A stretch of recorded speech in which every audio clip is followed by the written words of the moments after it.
Deadbeat.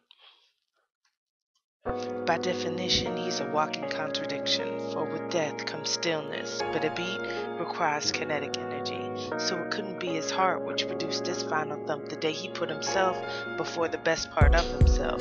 10 tiny circles appearing on the window pane as he took step after step in pursuit of all that was vain, all that glorified his name in that tiny brain of his, too dense to see that the very thing he was searching for was what he was leaving behind.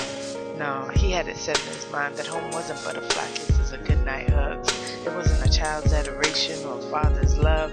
Home was freedom from responsibility, to blow paychecks on beer and cigarettes while mom and child tried to stay afloat amidst the sea of debt. A life without regrets. Well, his anyway. A single mom silently prayed for the hands of time to rewind so she could warn her past self of a grave mistake. Each breath she takes, more labor than the last.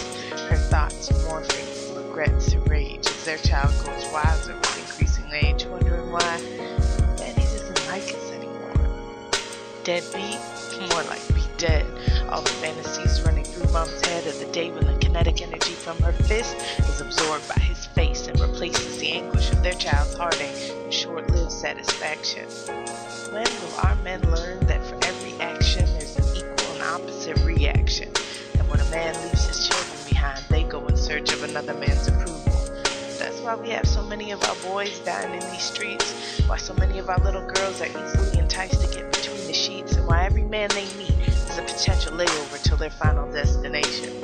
A nation full of lost children crying for Daddy to come home.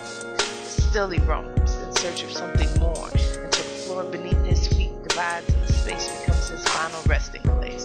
Death beating him in the game of life, robbing him of the chance to ever kiss his kids goodnight, to be the one they run to in the middle of the night to ask for advice that might see them through this life.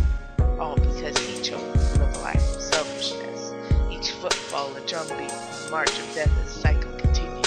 And man-child produces child, abandons child, and child goes in search of dad, becomes the dad, dead is dead, and now we're full circle again. Because as much as she holds his hand, a woman can never fully teach a boy how to be a man.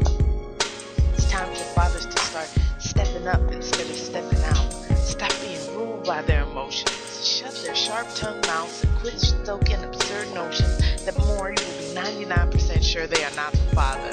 Stop missing out on birthdays and holidays, going AWOL on payday and ignoring Mayday calls when their child tells at risk. Because if it requires surgery, it damn sure is an emergency. So if he wants to avoid ending up in the infirmary with a second-degree beatdown, he better answer on the first ring and hope to hell he ain't miss a call.